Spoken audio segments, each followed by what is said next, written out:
আসসালামু আলাইকুম। আশা করি সবাই ভালো আছেন। আলহামদুলিল্লাহ। আজকে আমি শেয়ার করব খুবই সহজ বাট লোভনীয় একটি রেসিপি। আমি এখানে দুটো আম নিয়েছি, কাঁচা আম। আমের খোসা ছাড়িয়ে নিয়েছি, কিছু পুদিনা নিয়েছি, কাঁচা মরিচ নিয়েছি, লাল, সবুজ। এখন আমি আম দুটো গ্রেটারের সাহায্যে গ্রেট করে নেব। পুদিনা কুচিয়ে নেব, মরিচ কুচিয়ে নেব। আমার এই আম মাখাটা আমি খুবই সহজভাবে দেখাবো, ইজিভাবে। আমরা ছোটোবেলায় যেভাবে খেয়েছি ঠিক সেভাবে। সময়টা এত দ্রুত চলে যাচ্ছে। এখন আমি আম গ্রেট করে নেব।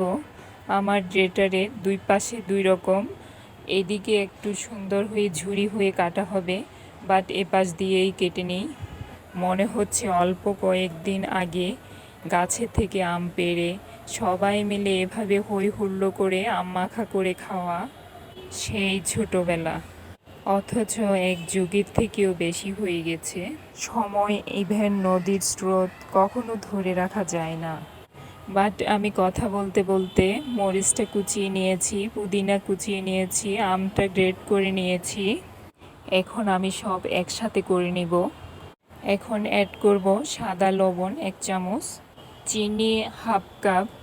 চিনিটা পছন্দ মতোই দিবেন আপনাদের, যেমনটা মিষ্টি খেতে চান। বিট লবণ 1 চামচ পরিমাণ। বিট লবণটা বাসায় না থাকলে স্ট্রিপ করতে পারবেন, বাট আমাদের ছোটোবেলায় বিট লবণ ছিল না, কাসুন্দি ছিল না। আমি জাস্ট ছোটোবেলায় যেভাবে খেয়েছি সেই রেসিপিটাই শেয়ার করলাম। আজকাল অনেক বাচ্চা এসব আম মাখা কি চিনেই না। আমাদের বড়দের উচিত সব কিছুর সাথে বাচ্চাদের পরিচয় করিয়ে রাখা। আমার আম মাখা ম্যাশ করা হয়ে গেল। Well done, that is great. ভিডিওটি এতক্ষণ দেখার জন্য you are most welcome. Speak to you soon next video. Please subscribe my channel, like and share. Have a nice day. আল্লাহ হাফেজ।